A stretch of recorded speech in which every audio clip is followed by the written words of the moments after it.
这是青州的高速巴士站，然后它其实旁边是一个商场，现代的商场，一个复合设施。然后这个大厅的区域看起来应该就是候车厅，然后右手边其实是一个商场，现代商场还挺时尚、挺繁华的。昨天稍微逛了一下，品牌啊、店铺挺多的，现在可能还没开，稍微有点早。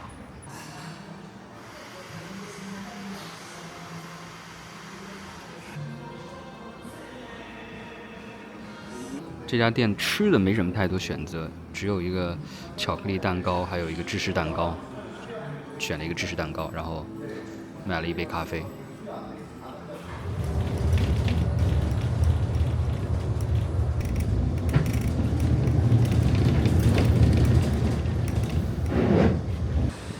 青州站看起来应该是在一个很偏远的地方，不过从那个高速巴士站过来倒是不太远，那个公车的话大概20分钟就到了。刚好在高速巴士站的门口有那个直达的巴士。这周围确实挺像是那种城乡结合部的地方。青州市最早的火车站位于青州市区市政府附近，最初承载着青州铁路运输的重要职责。后来随着铁道线网多次的改道调整，搬到了现在这个地方，离市区较远，且利用的乘客数量已经比较少了。你就没想到公车这么快，韩国的公车司机啊，真的非常的开得很猛，所以速度很快，十来分钟就到了，然后可能还得等个40-50分钟吧，40多分钟。这是以前的老的照片的样子，哇，那个时候的青州站还是挺繁华的，这怎么跟日本有点像？很多老的火车站，以前那个年代利用率就很高，人很多，现在基本上乘客就变少了。当然，高速铁道的开通也是一个影响。这应该都是老的青州站的样子。然后80年是变成这样，感觉也不是现在的样子。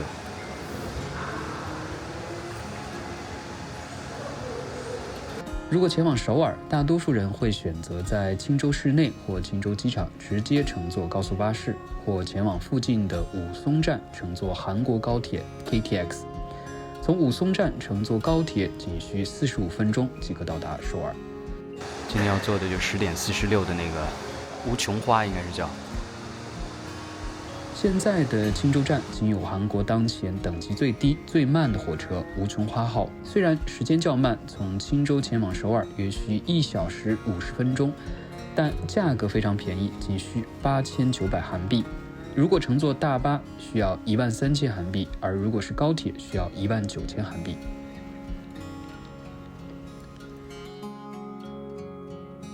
10点46那班到首尔的，现在已经开始给检票进站了。但其实说是检票进站，完全没有人，就随便进出的，直接往进走就行了。韩国就是这样，就是你都是自觉买票，自觉进站，自己进站，然后呢自己找站台，也没有什么特别站员来指导你、引导你的。但是据说你如果没买票被查到的话，好像罚款挺高的。现在坐这种普通车的人真的会很少了，基本没有什么乘客。今天是2号站台。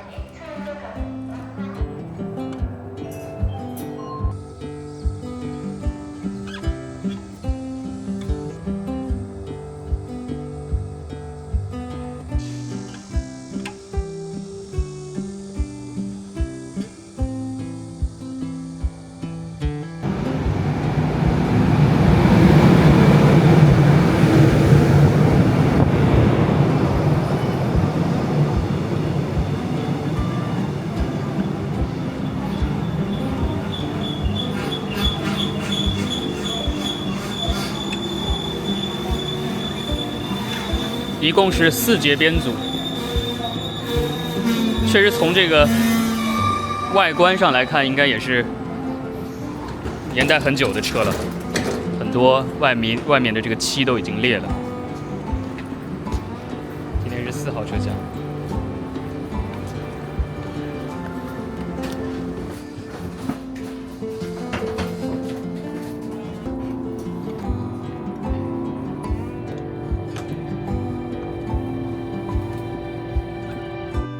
虽然是韩国当前等级最低、最慢的火车，但是乘坐的感受其实还不错。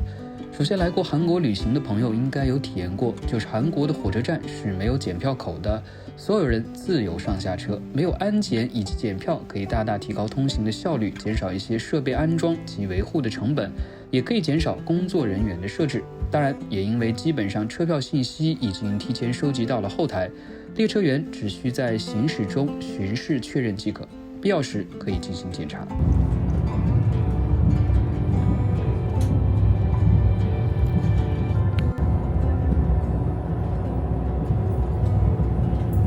第二，普通火车也提供免费的 WiFi， 这一点很不错，而且网速也可以浏览一般的视频，对于乘客来说的确是非常方便。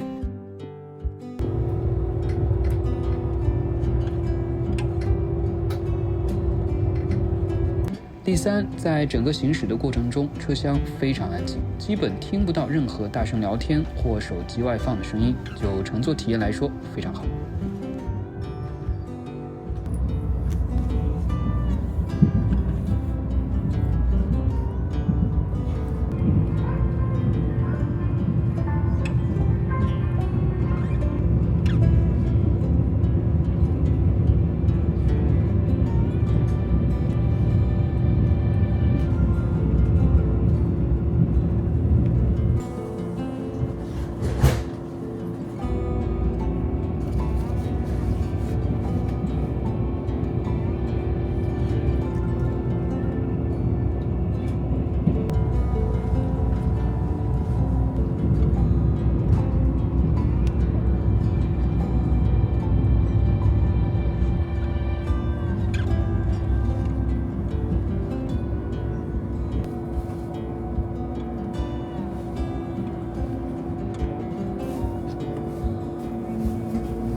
其实旁边那个轨道就可以看到，已经是首尔的地铁1号线了，直接可以坐地铁到这边的。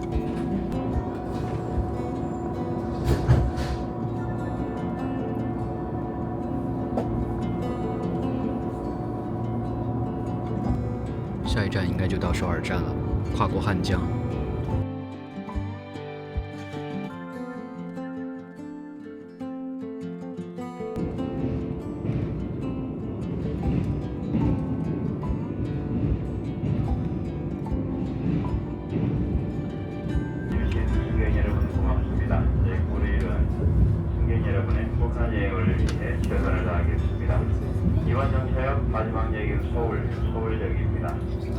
偶尔体验一下这种普通的火车，我觉得也挺不错的。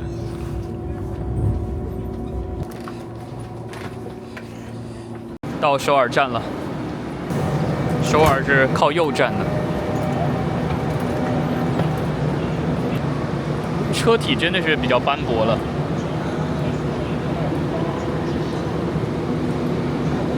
首尔站感觉真的是很随性，这边也是完全随意进出的。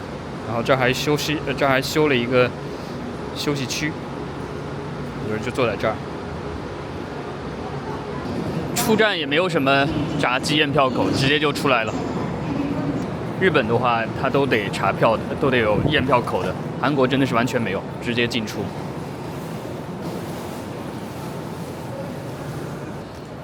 首尔站真的很多年前来过一次，现在已经完全忘记了。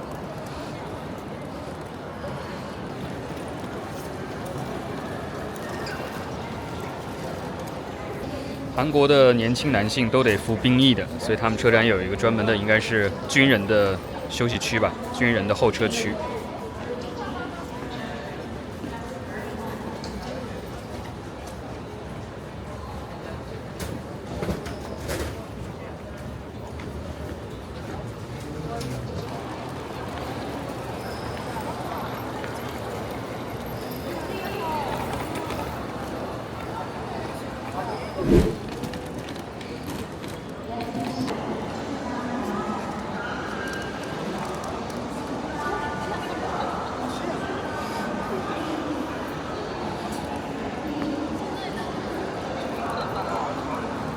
竟然遇到了《孤独的美食家》的男主角，在首尔车站。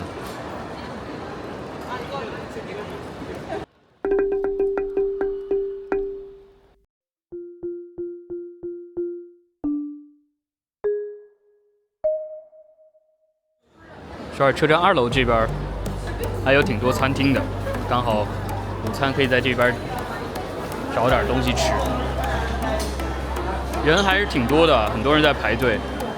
其实3楼也有餐厅，但3楼的比较高档，港式料理。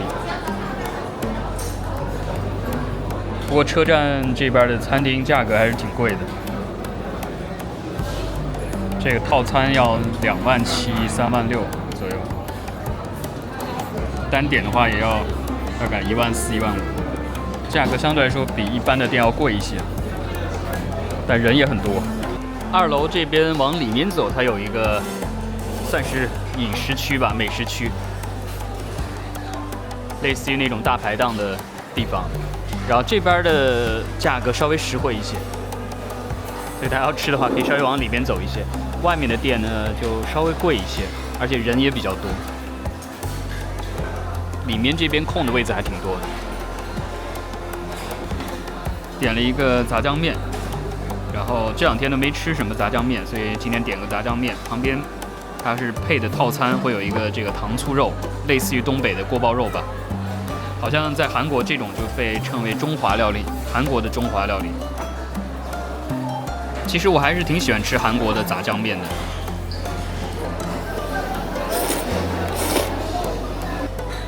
韩国人把这个叫糖醋肉，其实我觉得味道真的跟那个锅包肉一样的。这个炸酱面的味道还是不错的。然后15000韩币的套餐，其实这个价格来说的话，估计可能是车站也稍微贵一些吧。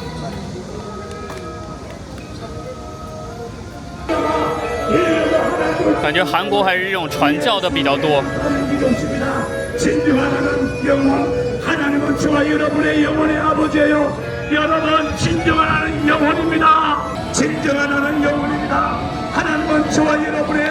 这边就是老的首尔站的这个站厅，这建筑的风格真的跟东京站长得非常像。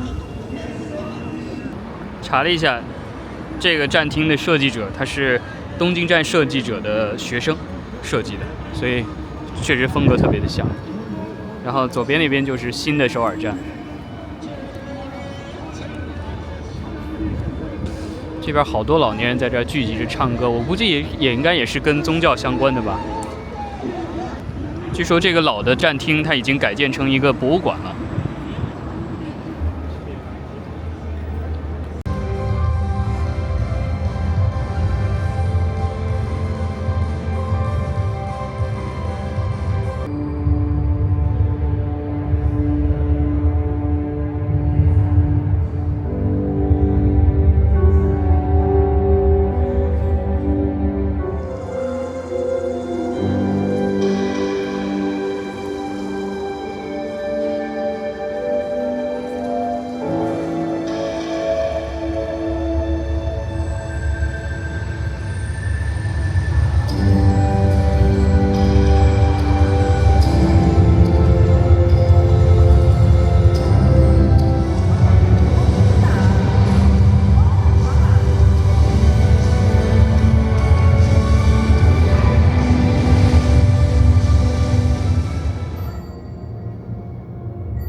我觉得他们好像是主要是那种光影的展示，很多的那种拍摄的影片，然后也有一些这种画儿。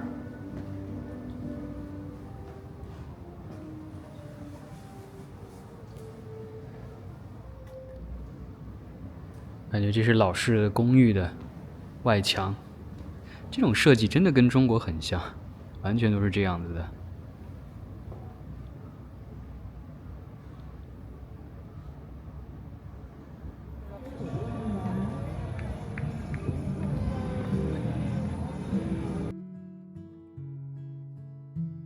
如果大家在首尔站附近还有一些时间，可以推荐去参观一下距离车站不远的西小门圣地历史博物馆。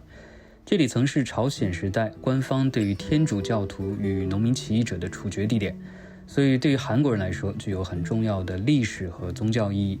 但对于我们外国人，我其实比较推荐可以看一下这座2019年重建的博物馆的造型及建筑艺术。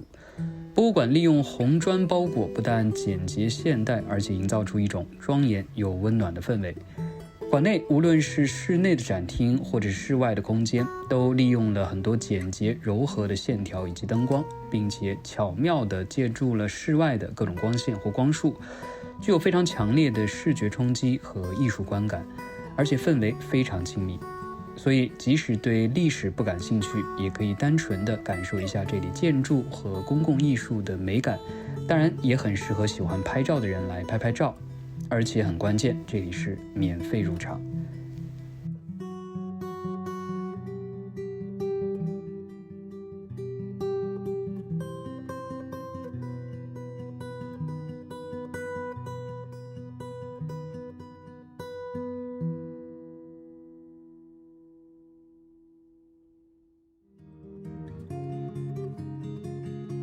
对于已经来过首尔，而且对首尔的观光不太感兴趣的老宋来说，下一期带大家一起去看看目前韩朝边境的游览是怎样一种情况。